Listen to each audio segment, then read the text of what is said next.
நம்ம அன்றாடம் சாப்பிடக்கூடிய உணவுகளில் எல்லாமே நிறைய சிறுதானியங்களை சேர்க்க வேண்டும் அப்படின்னு சொல்லி நிறைய வலியுறுத்திட்டு வரோம்.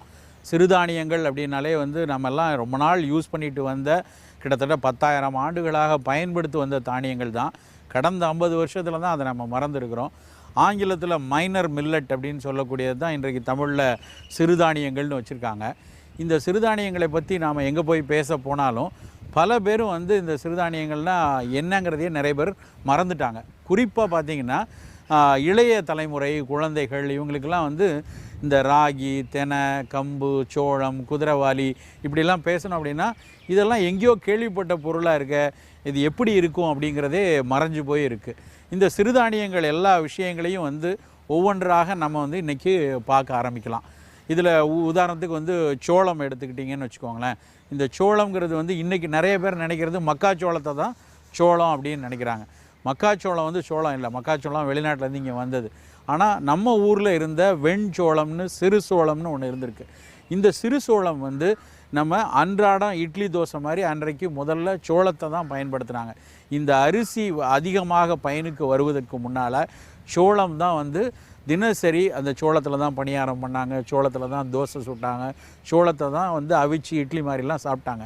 அந்த சோள மாவோடு சேர்த்து உளுந்து மாவும் சேர்த்து தான் இன்றைக்கு எப்படி நம்ம அரிசி மாவை அரிசியும் உளுந்தையும் சேர்த்து பயன்படுத்துகிறோமோ அது மாதிரி இந்த சிறு சோளத்தை தான் அதிகமாக பயன்படுத்தினாங்க. இந்த அரிசியை காட்டிலும் இந்த வெள்ளைச்சோளங்கிறது ரொம்ப ரொம்ப ஒரு சத்து உள்ளது, நிறைய புரதச்சத்து உள்ளது, ரொம்ப எளிதாக வளரக்கூடிய தாவரம். ஏன் நம்ம சிறுதானியங்களை வலியுறுத்துகிறோம் அப்படின்னா ஒவ்வொரு சமயமும் இது 2 பக்கமும் பயன் தரக்கூடியது. ஒரு பக்கம் நம்ம சாப்பிட்றத நமக்கு இன்றைக்கு அதிகமாக புழக்கத்தில் உள்ள அரிசி கோதுமையை காட்டிலும் சிறுதானியங்கள் உடலுக்கு நல்லது பயக்கக்கூடியது, நிறைய நியூட்ரிட்டிவ் வேல்யூ தெரப்யூட்டிக் வேல்யூ கொடுக்கறது. இன்னொரு பக்கம் சுற்றுச்சூழலுக்கு மிகச் சிறப்பானது, வேளாண்மைக்கு சிறப்பானது, அதிக தண்ணீர் தேவைப்படாததுனால விவசாயிக்கு அதிக வலி கொடுக்காதது சிறுதானியங்கள் தான்.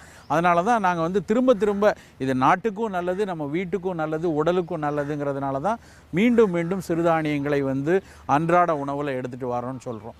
அது மட்டும் இல்லை, இந்த சிறுதானியங்களெல்லாம் நம்ம அன்றாடம் சாப்பிட்டு வந்த உணவுகள் தான். நம்ம நம்மளுடைய தாத்தா பாட்டி காலத்தில் கேட்டிங்கன்னா தினசரி உணவுகளில் இது தான் இருந்தது. என்றைக்கும் அமாவாசைக்கு, பௌர்ணமிக்கு, இல்லை ஏதாவது விழா காலங்களில் மட்டும்தான் அரிசிச்சாரே சாப்பிட்டாங்க. ஆனால் கொஞ்சம் கொஞ்சமாக அரிசியினுடைய வியாபார விஷயங்கள் கூட புது புது ரகங்கள் வர அதை ரொம்ப நெடுங்காலம் சேமித்து வைக்கக்கூடிய இந்த போஸ்ட் ஹார்வெஸ்ட் டெக்னாலஜிஸ்லாம் வளர அரிசி தான் ஒரு பிரதான உணவாக மாறிவிட்டுச்சு.